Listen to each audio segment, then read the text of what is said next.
Plot number 830 घरर ना आश्रय राजधानी जयदेव विहार अंचल ए 3 महला बिल्डिंग टी एबे खूब चर्चा रे कारण ऊपर को उठुची ए घर कथाटा ठीक बुझा पड़ुनी ना।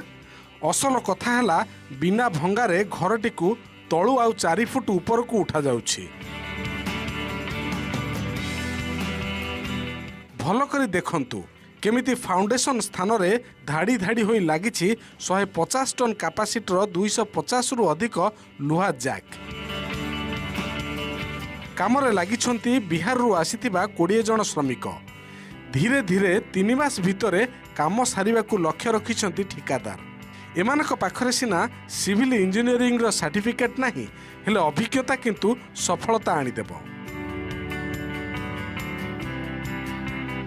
सर इसमें जो है अभी 19 आदमी से लेकर के हम काम कर रहे हैं सर। जैसे सर ये 4 साल से हम काम कर रहे हैं, लगभग 400 से ऊपर बिल्डिंग हम उठा चुके हैं सर और कोई तरह की कहीं पर प्रॉब्लम नहीं आया। 4 से 5-6 मंजिल तक हम उठाए हैं सर, लेकिन 4 से लेकर के 10 फीट तक हाइट किए हैं सर। आपणक मनरे प्रश्न आसुथबो काहे ऊपर को उठा जाउछि 15 वर्ष तलर ए 3 महला घर। मालिक बसंत दास को कहवा अनुसार ड्रेन और रास्ता काम जोगु प्राय 2.5 फुट तले रही जाइतिला तांको ग्राउंड फ्लोर।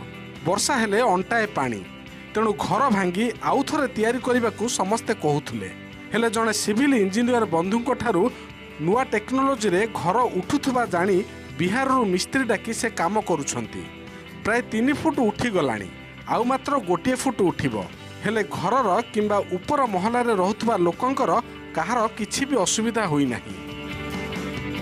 समस्ते कहले घर टिके भांगी के आउ थरे तैयारी करिया को घरे मध्ये समस्ते कहथिले कि नहीं घरे असुविधा हम क्राक हो घर टेकाटी कड़ू है कंक्रीट घर के उठे आराम रे उठिला किछि हेनी 3 फुट उठी सारलानी आउ 1 फुट उठिबो। रोड ऊपर आम बर्तमान 2 फुट ऊपर को जीवु निष्पत्तिटा ठीक नहीं छु बोली बर्तमान खुशी लगुछि। गुड़ाए प्रोजेक्ट काम करूँ ये गोटे घर को उठेवाटा आम देखी नु।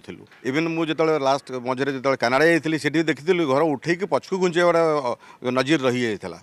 तो आम गोटे साहस कलु आ भाविलु जे ओडिशा रे भी से भाया कहीं न करि परिबा से भाविक गोटे साहस कलु एवं ए रिस्क नाको पदक्षेप नेलु। घर न भांगी ऊपर को उठा जिबा टेक्नोलोजी ओडिशा रे प्रथम होइथिले भी प्राय 10 वर्ष हेलानी चलिलानी।